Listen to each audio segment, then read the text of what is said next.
Hey guys, welcome back to another edition of Intuitive Angling. Much appreciated you guys taking some time out of your busy day to watch the video as usual.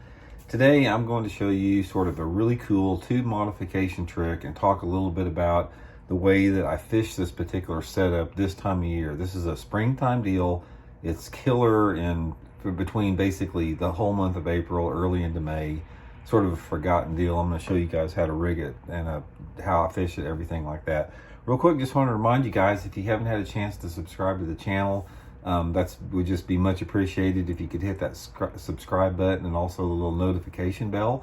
When we hit 65,000 subscribers, probably in a week, got another big Bridgeford Sweet Baby Ray jerky giveaway. All you got to do is hit that subscribe button. Much appreciated. Okay, guys, let's talk about the tube. Now, tube's been around forever. I remember when this thing first came out, they called it the Fat Gets It when it first came out.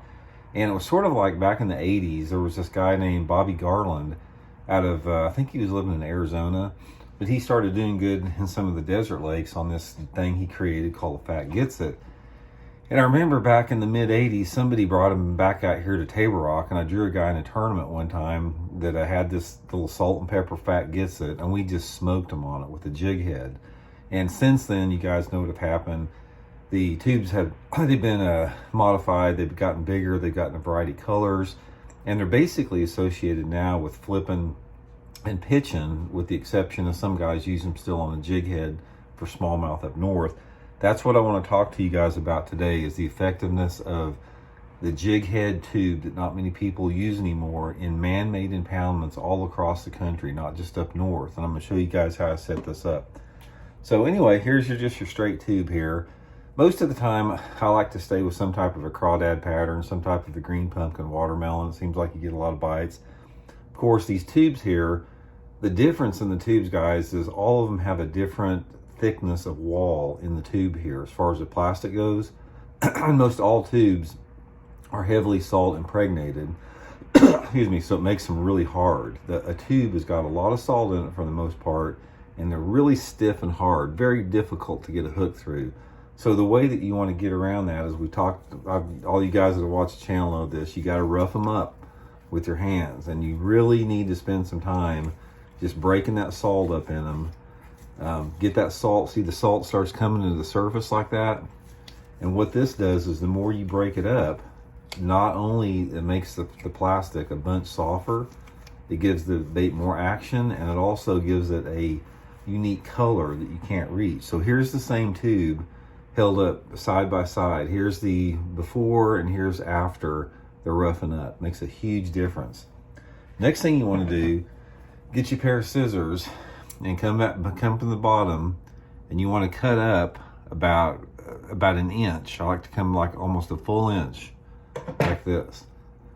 And what this does, this is going to give you a channel for the hook. Also, you know, takes that plastic away from there where it doesn't impede the action. So anyway, I like my favorite tube hooks is sort of the EWG style like this, with just a round head. Slides up really easy into the tube. Tube's hollow, so you thread it all the way up in there to the end. Come through the end like that, and that's the setup you got on it. Guys, this never misses them here. This is like, sticks them unbelievable. Most of the time I'm using anywhere between say an 1/8 ounce to a 3/8 ounce sinker, depending upon the depth. That's the setup right there, guys. That is just a killer bait this time of year. So next thing you do is what you want to look for.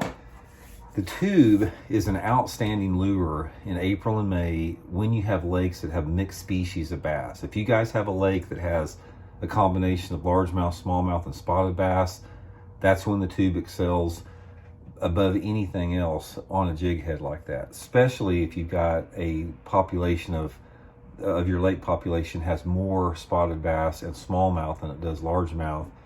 And when you have water visibility of over 3 feet, that's when this thing works really good.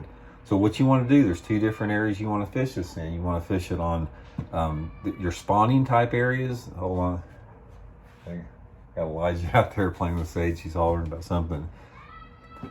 All right, hold on, guys. I'll be right back. Elijah's screaming. I got Elijah squared away there.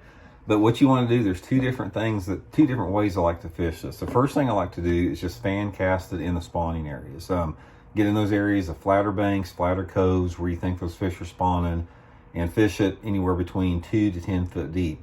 Also, it's a great bait when the fish are bedding. You know, when the fish are nesting, a tube is one of the top lures. Definitely make sure you release those fish once you catch them when they're spawning. Let them definitely finish their spawning deal. But fan casting this thing in and around those spawning areas is a key deal. But the way that I really like to use this tube, and for me, the when it works the best, is what you want to do is get out there on those main lake and secondary flat points. If you've got points that have like small rock or gravel or sand on it, this is when that tube excels above anything else. A lot of the smallmouth and the spotted bass will spawn on those points. They don't spawn like back in the coves like a lot of the largemouth do. So you can take that tube and catch them, you know, just on those main lake and secondary points. You can catch the late pre-spawners, the spawners, and the early post spawners on the same points. Those fish will use those points in all three phases of the spawn on a lot of lakes across the country, especially if you have water visibility of over 3 or 4 feet. So guys, just a quick tip. You know, the old tube doesn't get fished much anymore, like the Ned rigs and the shaky heads and all that type of stuff have sort of taken over drop shots. But I'm telling you, the old tube here back in the Ozarks, Table Rock Lake, Bull Shoals, all the guides around here fish these things still, constantly rip them on them. It's one of the best smallmouth spotted bass lures that you can have. So give it a try, let me know how it goes, and we'll talk to you later.